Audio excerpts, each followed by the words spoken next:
escucha. ¿Se van sumando?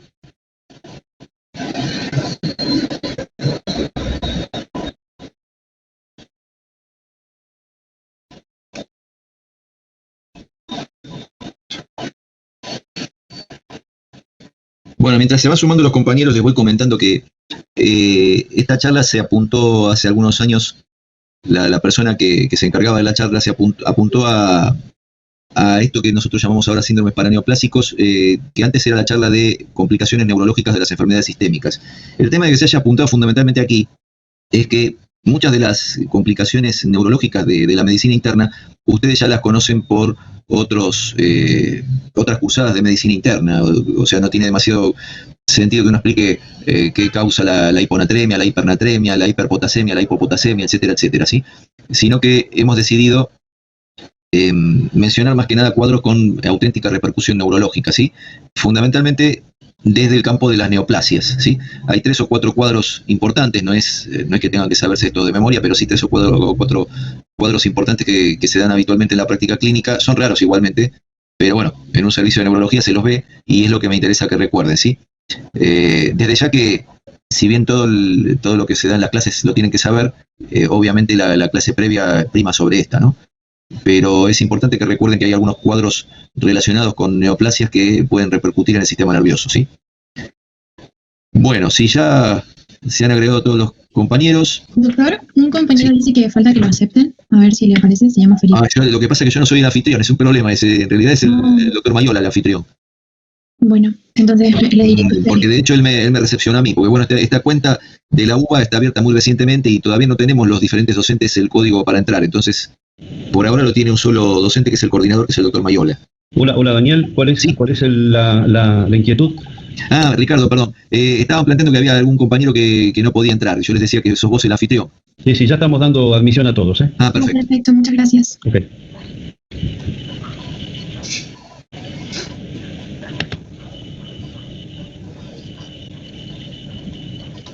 Hola Ricky, buen día.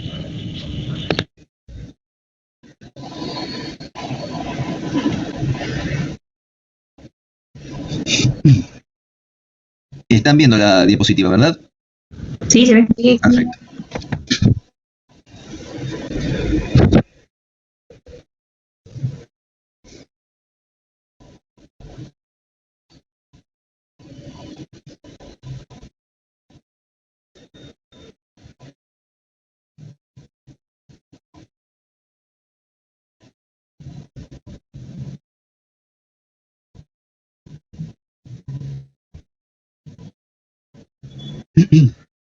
¿Habrán entrado todos ya?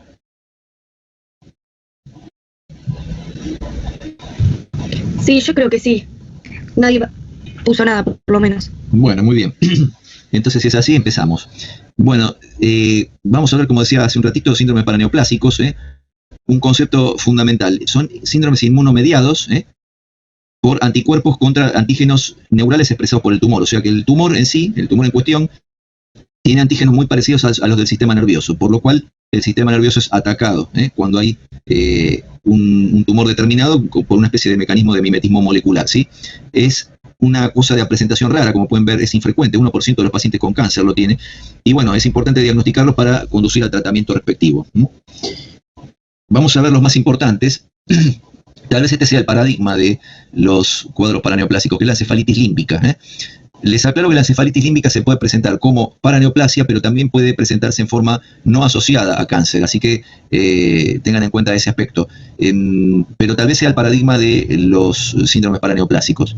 Es un cuadro que afecta fundamentalmente sectores del lóbulo temporal, ahora vamos a ver bien en las imágenes, de comienzo agudo subagudo, y que se manifiesta con síntomas de tipo psiquiátrico, convulsiones, y a veces algún déficit focal asociado, pero lo más habitual es el cuadro psiquiátrico y las convulsiones. Eso es lo más frecuente de observar en este cuadro.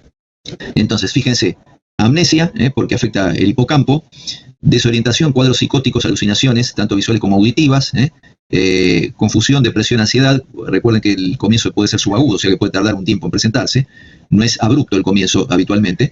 Y las crisis que antes se llamaban parciales, que ahora les decimos focales, complejas. Recuerden que la diferencia entre una crisis focal simple y una crisis focal compleja justamente era el disturbio de la conciencia. O sea, el paciente que tiene una crisis compleja tiene una distorsión del estado de conciencia que el que tiene una crisis focal simple no la tiene. Y se manifiestan, fíjense, en la mitad de los casos, o sea que es importante pesquisar convulsiones en este caso.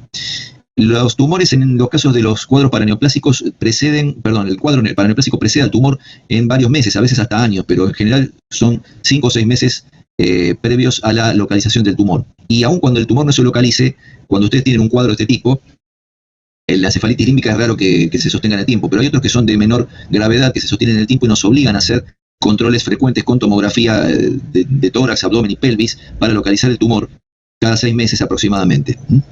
No es el caso de la encefalitis límbica, en general es raro que evolucione a crónico. En general el paciente termina mal si no se constata el tumor y se lo puede tratar. ¿Qué tumores se asocian? Bueno, más o menos para estos cuadros paraneoplásicos hay algunos que se asocian en casi todos ellos. Un ejemplo típico es el UCEL, el de células pequeñas de pulmón o células en grano de avena. Es un tumor sumamente asociado a cuadros paraneoplásicos, y la encefalitis límbica no se escapa de eso. Testículo, mama y otros, el Hodgkin también, el UCI y el Hodgkin, yo diría, y además de los ginecológicos, en las mujeres se llevan el gran porcentaje.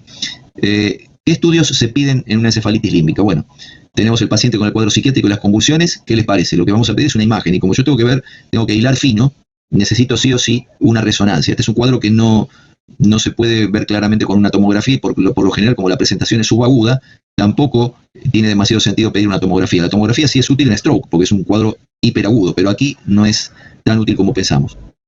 Tenemos que pedir una resonancia que puede venir con alteraciones o normal. Las alteraciones, fíjense, son el 60% de los casos. Ahora vamos a ver alguna imagencita. Si uno tiene un medio de trabajo con buen poder adquisitivo, se puede pedir una tomografía por emisión de positrones con fluorodesoxiglucosa, donde va a haber un aumento del trazador en el lóbulo temporal. ¿Sí? Como decía yo antes, es el gran implicado el lóbulo temporal, que indica inflamación aguda. Y por el hecho de que esta entidad se presenta con crisis focales, es redituable pedir un electroencefalograma, que va a ser patológico en casi la mitad de los casos, como pueden observarlo aquí, ¿sí? Y nos puede dar algo de focalidad, o sea, puede distinguir en qué lóbulo temporal está la afectación. Doctor, sí. No se ve la presentación. ¿No se ve? ¿Nadie la ve? Recién acaba de compartir la pantalla. ¿Cómo? Se veía, pero recién se salió. A ver, pero lo raro es que yo la estoy avanzando, me llama la atención. Y la primera se veía, ¿no? Sí, hasta recién se veía. Acabo de compartir. A ver, bueno, voy a intentar de nuevo. Espérenme un segundito. Estas son las cosas de la tecnología. Bueno. Qué raro, porque recién estaba... Hasta recién veíamos perfecto. Aguárdenme un minuto que intento... ¡Ay, Dios!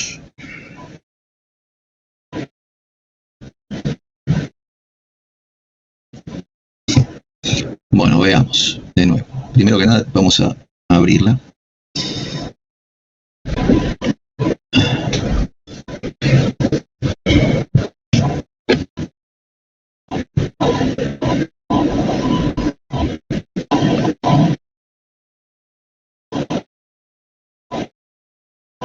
¿Ahí la ven? No. No se ve. Ahí sí. Ahora sí se ve. Bueno, ahora el tema es que... a ver si... ¿Ahí la ven pasando? Sí, ahí se ve bien. Encefalitis límbica, ahí dice, ¿sí, no? Sí. Perfecto. A ver si logro que se mantenga así. Muy bien. Ahí la siguen viendo, ¿verdad? Sí, doctor. Bueno, les decía entonces, estudios fundamentales para pedir la resonancia y el electroencefalograma. El líquido también puede ser de utilidad, pero es más bien inespecífico, ¿sí? O sea, nos va a dar un aumento de células, un patrón inflamatorio sobre todo, puede presentar bandas oligoclonales. Recuerden que las oligoclonales, en este sentido, no son alteraciones patognomónicas de ninguna entidad, sino que se presentan en muchas, como por ejemplo pasa acá, como por ejemplo pasa en la esclerosis múltiple y en otras enfermedades inflamatorias del sistema nervioso central, por lo tanto no son patognomónicas. Los anticuerpos específicos para cada tumor, que tenemos una grilla de anticuerpos establecida, no tiene ningún sentido que nadie se la acuerde de memoria, sino que hay que ir a ver según la sospecha clínica qué tumor tenemos y en base a eso pedir el anticuerpo correspondiente. Pero fundamentalmente los estudios a pedir son la resonancia y el electro, eso yo diría que son los fundamentales. Ahí tienen una imagen, ¿se ve la imagen? Sí. Bien. Ven aquí en una secuencia ponderada en FLAIR cómo brillan los hipocampos, sobre todo el izquierdo. Ven si se ve la flechita con la que estoy marcando, el hipocampo izquierdo brilla más que el derecho, pero los dos están alterados. Ven cómo se ve hiperintenso el hipocampo tanto a izquierda como a derecha, ¿sí? Y aquí tienen un corte coronal, donde también ven el brillo de la zona hipocampal. Esto es la génesis del compromiso de la memoria y de las alteraciones psiquiátricas y de las convulsiones que tienen en el cuadro. ¿Las ven bien las imágenes? Sí, doctor. Perfecto, gracias. Muy bien. ¿Qué anticuerpos se asocian aquí? Obviamente, como dije antes, la grilla no interesa que se la recuerden, pero sí lo conceptual, que es que tenemos anticuerpos. Fundamentalmente, lo que tienen que recordar es esto, 1 y 2, que son intracelulares o de superficie. ¿Por qué es importante que se acuerden de esto? Porque para la terapia de este tipo de cuadros, y esto va para todos estos cuadros que voy a mencionar, tenemos fundamentalmente 2 terapias. Primero que nada, hay que apuntar contra el tumor. Hay que tratar de eliminar el tumor que está generando el cuadro. En segundo lugar, como tratamiento sintomático, para mejorar el cuadro del paciente, tenemos que actuar contra estos anticuerpos que están produciendo la afectación. Y este ataque contra los anticuerpos, ¿cómo lo podemos hacer? Con lo que llamamos la inmunoterapia. Hay básicamente 3 formas de hacerlo. Una es inmunosuprimiendo con corticoides u otros fármacos. La otra es eliminar los anticuerpos, ya sea por bloqueo o por filtrado. Bloqueo es administrar inmunoglobulinas y filtrado es la plasmaféresis. ¿Qué ocurre? Si yo tengo anticuerpos que están atacando antígenos intracelulares, al estar el antígeno de forma intracelular, va a ser mucho más difícil que la terapia inmunológica los alcance. Mientras que si yo tengo anticuerpos que están en la superficie, sí van a ser susceptibles de ser bloqueados o eliminados con la inmunoglobulina. ¿Se entiende el concepto? O sea, si el antígeno está dentro de la célula va a ser de mucho más difícil alcance, mientras que si es de superficie lo voy a poder atacar. Fíjense otro dato importante, los onconeurales en general están estrechamente asociados al tumor que produce el cuadro. No interesa que recuerden, vuelvo a decir, si es anti-HU, anti-MA, anti-CB2, lo que me interesa es el concepto, ¿sí? Y tienen, de los de superficie, tienen 3 básicamente, los anticanal de potasio, los antirreceptor de N-metildiaspartato, fíjense, los de potasio no están asociados habitualmente a la neoplasia, los N-metildiaspartato generalmente conllevan cuadros de mayor gravedad, pueden ver ahí que requieren la mayoría de estos pacientes estar en unidad de terapia intensiva, los que tienen anticuerpos contra el receptor NMDA, y se asocian, como yo les dije antes, ven que está el UCEL y los ginecológicos. Y los contra el receptor de glutamato, que se presentan en pacientes mayores de 60 años y están asociados a pulmón, mama o timo. Pero vuelvo a insistir, me interesa el concepto de intracelulares o de superficie por el tema de la terapéutica. Recuerden que los intracelulares son los de peor pronóstico porque la inmunoterapia no les va a llegar tan fácilmente como los de superficie. Muy bien, entonces lo decía recién, el tratamiento es el del tumor y la inmunoterapia sobre todo en los antígenos de superficie. Este entonces sería el paradigma de los casos de paraneoplasia. Después vamos a ver 2 o 3 cuadros más. Este es el cuadro por excelencia a nivel periférico, ¿sí? La neuropatía sensitiva subaguda es la neuropatía paraneoplásica por excelencia, ¿sí? Fíjense la alta asociación con el tumor de células pequeñas de pulmón, entre otros. Como yo les decía, cuando dicen UCEL, prácticamente abarcan todos los cuadros paraneoplásicos, con mayor o menor medida. Aquí tienen una sintomatología de dolor y parestesias fundamentalmente, y es multifocal y asimétrico. ¿Qué quiero decir con esto? Que se parece a lo que en la clase anterior mencionamos como mononeuropatía múltiple, ¿sí? Si bien la causa más frecuente de la mononeuropatía múltiple es la vasculitis, cuando empezamos a descartar causas, esta es una causa a tener en cuenta, ¿sí? Aquí se afectan los miembros superiores en primer lugar, y son los más comprometidos a lo largo de la evolución de la enfermedad. Y fundamentalmente, como dice acá, se trata de una neuropatía predominantemente sensitiva. Acá prácticamente no hay cuadro motor, sino que es más bien sensitiva a la presentación, dolor y parestesias, ¿sí? Tiene muy frecuentemente asociada la neuropatía autonómica. Los estudios a pedir son el líquido, que va a ser inespecífico, el electromiograma, que va a tener el potencial de acción ausente o reducido en lo que hace a lo sensitivo, ¿sí? Y acá, como les decía yo antes, acá aparece la utilidad de la biopsia en vasculitis, que tal vez es la indicación más precisa de la biopsia. Ven que acá no se hace de rutina, pero como yo les dije recién, justito, que la mononeuritis múltiple es patrimonio de esta neuropatía sensitiva también, hay que distinguirla de la vasculitis. Acá hay un anticuerpo que es el más asociado, ven acá, el de mayor especificidad y sensibilidad, que es el anti-HU. Y el tratamiento nuevamente, el del tumor y la inmunoterapia, acá dice controvertidos porque justamente aquí el antígeno es intracelular. El otro cuadro de sistema nervioso central importante es la degeneración cerebelosa paraneoplásica, ¿sí? ¿Cómo se va a manifestar? Y bueno, como su nombre lo indica, con síntomas de cerebelo, disarte, nistagmo, ataxia, ¿sí? Vértigo y diplopía. Asociado fundamentalmente a cánceres ginecológicos, ovario y mama, el UCEL como de costumbre y el Hodgkin también se asocia. La resonancia puede mostrar o no atrofia del cerebelo, ahora les voy a mostrar una imagen. El líquido también puede ser inflamatorio y hay un anticuerpo específico que es asociado fundamentalmente. Vuelvo a insistir, nadie pretende que se acuerden el anticuerpo de memoria, ¿está? Y la inmunoterapia, como decía en el caso anterior, también es raramente útil porque los anticuerpos son en general de tipo intracelular. Los antígenos, perdón, son intracelulares. Ven aquí cómo se observan en este corte las folias cerebelosas más acentuadas, y en el corte axial también, ven el espacio entre las folias, lo cual habla de atrofia cerebelosa. Esto hace diagnóstico de ninguna manera, es absolutamente inespecífico, pero con el cuadro asociado puede ayudar. ¿Me van siguiendo? ¿Tienen alguna duda? No, todo bien. Sí, Bien. perfecto. Fantástico. El oxoclono. Acá tengo un videito que ojalá lo pueda mostrar para que vean lo que son estos movimientos oculares. Acá dice movimiento ocular involuntario en cualquier dirección. No mejora estando oscura ni con los ojos cerrados, ¿sí? Puede ser intermitente o constante. Hay uno que es paraneoplásico y hay otro que no, ¿eh?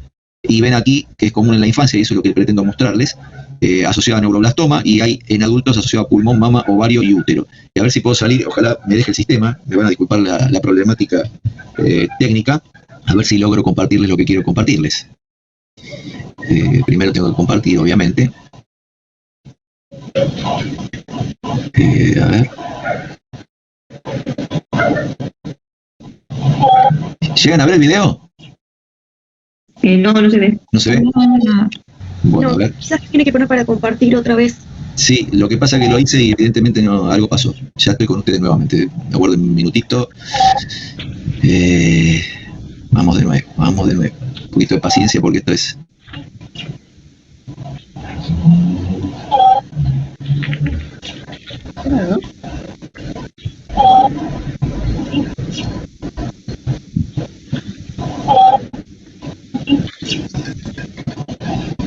¿Por qué será que no me lo comparte?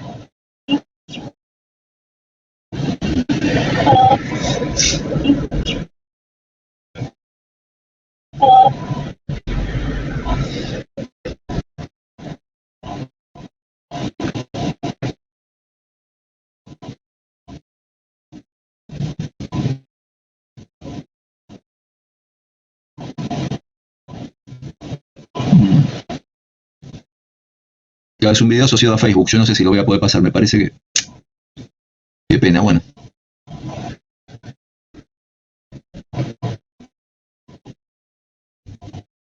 No. Les debo el video. Lo voy a poner ahí en... Lo dejo ahí en el link. Lo voy a compartir con ustedes el link y lo copian cualquier cosa para que después lo peguen y lo vean en su computadora, ¿sí? Perfecto. Porque veo que no lo puedo compartir, perdónenme, ¿eh?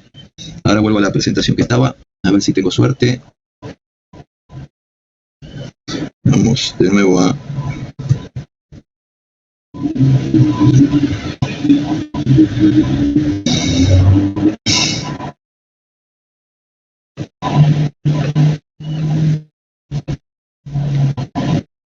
A ver. ¿Se ve nuevamente? Sí, perfecto. Perfecto, bueno. Perdónenme que les quería mostrar el videito de los movimientos, pero evidentemente no salió. El oxoclono mioclono en general tiene la resonancia normal, un líquido ligeramente inflamatorio, y no hay anticuerpos que digamos que sean orientativos básicamente de la enfermedad. Hay muchos, ven que hay varios anticuerpos, vuelvo a decir, no me interesa que recuerden eso. Sí hay que controlar permanentemente, como en todos los paraneoplásicos, la aparición del tumor, que en general aparece después de la presentación del cuadro neurológico, ¿sí? El tratamiento, como de costumbre, es el del tumor, y la inmunoterapia, en los casos no tumorales, el idiopático puede llegar a ser de utilidad. También hay tratamiento sintomático para el nistagmo, los movimientos oculares que joroban mucho al paciente. Se puede usar baclofeno, propanolol o antiepilépticos como la fenitoína, ¿sí? Y la mioclonía, también drogas antiepilépticas. ¿Se sigue viendo el cuadro? Sí, se ve. Bien, acá está, pueden ver el link, no sé si ustedes lo pueden copiar desde su pantalla, perdón, se me fue de... Este es el link donde hay un chiquito con una presentación de mioclono, oxoclono, que es muy característica, ¿sí? Si no lo googlean o se los envío de alguna manera. Igual es para mostrarles nada más los movimientos oculares. Muy bien, ya vamos casi terminando, creo que me queda el próximo. El Lambert-Eaton, este es un cuadro que ustedes lo tienen que recordar cuando ven enfermedades de placa neuromuscular, cuyo paradigma, recordarán, es la miastenia. No sé si ya la vieron o la tienen pendiente, si no. El Lambert-Eaton en general comienza con debilidad proximal, ¿se acuerdan? si bien esto no es una neuropatía, pero habitualmente la debilidad en la miastenia, ¿cuáles son los músculos más afectados? Son los oculares extrínsecos, los músculos que mueven los ojos. Acá empieza fundamentalmente por los miembros inferiores a nivel proximal, en la mayoría de los casos, que puede progresar en forma ascendente y puede dar algunos síntomas similares a la miastenia, como la ptosis, la oftalmoplegia y la diplopía, ¿sí? Pero acá lo que es característico, que no ocurre tanto en la miastenia, es la disfunción autonómica. El paciente que llega con un Lambert-Eaton se queja de boca seca, ojo seco, estreñimiento, trastornos de la presión arterial, etcétera, etcétera. Aquí sí tiene valor el electromiograma, los potenciales de unidad motora van a estar reducidos en su amplitud y hay una disminución del 10%, como pasa también en la miastenia gravis, en la estimulación de baja frecuencia, pero cuando yo incremento la contracción muscular, el potencial se incrementa al 100%, cosa que habitualmente no ocurre de la misma manera en la miastenia gravis. Aquí, como lo habrán leído en todos los textos, sí es el más frecuente de todos el tumor asociado, el de células pequeñas de pulmón, el AUCEL, ¿sí? La enfermedad se produce por anticuerpos contra los canales de calcio, voltaje dependientes, ¿sí? Bueno, como les decía antes, siempre hay que buscar el tumor, que en este caso será el AUCEL. Hay que hacer un electromiograma aquí también y repetir cada tanto los estudios oncológicos porque puede aparecer incluso 2 años antes de la presentación del tumor. El tratamiento será el del tumor en sí, como dijimos antes, y como tratamiento sintomático, además de la inmunoterapia, la 3,4-diaminopiridina es una droga que bloquea canales de potasio y que aumenta, por lo tanto, la concentración de acetilcolina en la brecha sináptica, ¿sí? En la unión neuromuscular. Muy bien, y con este creo que es el que terminamos la charla. Después vendrán preguntas si las tienen. El síndrome de hiperexcitabilidad de nervio periférico. Hay uno que es el más frecuente, alguna vez hemos visto, que es la neuromiotonía o síndrome de Isaacs, causado por anticuerpos contra los canales de potasio. Aquí hay una paraneoplasia subyacente en un cuarto de los pacientes, ¿sí? Y fíjense que el tumor puede aparecer muy tardíamente, hasta 4 años después de la presentación del cuadro neurológico. Hay que buscar timoma, células pequeñas de pulmón, Hodgkin y tumor de plasmocitos. El cuadro se presenta, alguna vez hemos visto un paciente con esto, se lo ve de alguna manera como un fisicoculturista rígido. ¿Por qué digo esto? El paciente se ve como un paciente con los músculos muy desarrollados, pero al cual le cuesta moverse, tiene una rigidez muscular muy importante, calambres dolorosos, pseudotétanos, y lógicamente, en realidad, esa rigidez, esa descarga permanente de actividad muscular hace que el paciente, en lugar de fuerza, tenga debilidad. Hay una pseudomiotonía. Algunos tienen compromiso periférico, como dice acá, el 33% tienen compromiso de la sensibilidad, y el 50% tiene compromiso disautonómico, fundamentalmente por aumento de la sudoración, ¿sí? Esto es mucho más raro, se puede asociar con cuadros psiquiátricos y conformar el síndrome de Morvan, pero fundamentalmente es el cuadro de origen muscular el que se ve. El electromiograma muestra actividad continua, se siente una descarga permanente como si fuera un avión en picada, y la neuropatía subyacente que justifica el compromiso sensitivo. Los tumores que se asocian, timoma, células pequeñas y plasmocitos. Hay que hacer tomografía y monitorear durante los 4 años porque tanto es el tiempo que puede preceder a la aparición del tumor. El tratamiento lo hacemos con el tratamiento para la neoplasia, las inmunoglobulinas o la plasmaféresis y las drogas antipilépticas que mejoran esa situación de pseudomiotonía, aliviando al paciente. Se pueden usar la fenitoína y la carbamazepina fundamentalmente, bloqueantes de los canales de sodio. Bien, y con esto creo que es lo último. Así es. ¿Tienen alguna pregunta, alguna inquietud al respecto? Sí, doctor. Cuando usted se refiere a que estos cuadros paraneoplásicos aparecen previo a la presentación del tumor o al cuadro en el cual se está generando, no sé si se entiende a lo que voy. Es como o sea, yo lo que quise decir es que el cuadro neurológico en sí, ¿sí? O sea, cualquiera de ellos que haya mencionado, ya sea la encefalitis límbica o los cuadros periféricos, aparecen antes que aparezca el tumor.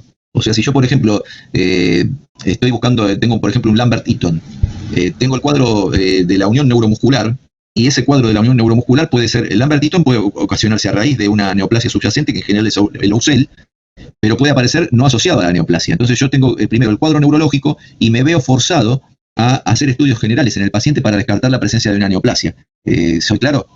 Sí, ahora sí, perfecto. O sea, esa es la cuestión. O sea, en general son cuadros que aparecen antes de que se presente el tumor que generaría el trastorno inmunológico que produce el cuadro. ¿Soy claro ahí? Sí, gracias. Perdón, pregunta. Sí, respecto a eso, ¿pero es antes de que se presente el tumor o que se diagnostique? Bueno, de alguna manera las dos cosas son similares. O sea, si es raro que estos pacientes se presenten con un tumor evidente y que vengan con el cuadro neurológico incluido, porque justamente la definición hace que el cuadro tenga que presentarse antes de la aparición del tumor. ¿Mm? Entiendo. O sea, en general uno pesca primero el cuadro neurológico y fíjense ustedes lo que yo mencioné en todos los cuadros que mencioné. Normalmente uno al principio, cuando hace todo el rastreo oncológico, no encuentra nada. Por eso la mayoría de los pacientes requieren controles cada 6 meses. Tenemos que hacer una tomografía de tórax, abdomen y pelvis cada 6 meses hasta que aparezca el tumor. Tomografía o bueno, el estudio que tengamos disponible. Si tenemos dinero, tal vez un PET lo pesca más rápido, pero normalmente lo que tenemos más disponible es la tomografía, ¿no? Y lo que es clínico. Si tenemos también un medio, digamos, con buena infraestructura, también podemos asociar, y eso están todos tabulados, podemos pedir los correspondientes anticuerpos asociados a cada cuadro. Eso está bien tabulado. Qué sé yo, por ejemplo, si voy a ver un Newton Lambert, lo primero que voy a buscar es células pequeñas de pulmón. Y si busco, por ejemplo, como mencioné, la degeneración cerebelosa paraneoplásica, el anticuerpo a elegir va a ser el anti-Yo. Entonces voy a pedir un anti-Yo. Pero todo eso depende un poco de la sospecha clínica y de la infraestructura que tenga el medio donde estoy trabajando. No sé si fue claro. Claro, Sí, entiendo. perfecto. Ya podría ser una persona tabaquista desde hace muchos años que se presenta con un cuadro como este. Y ahí le haríamos el seguimiento, ¿no? Exactamente, o sea, la posibilidad del tabaquismo obviamente te lleva a pensar en tumor de pulmón, y si te aparece un cuadro de estos, mayor todavía la sospecha de un tumor de pulmón que te genere esto. Bien, perfecto. Muchas gracias. No, por favor. ¿Alguna otra pregunta, inquietud?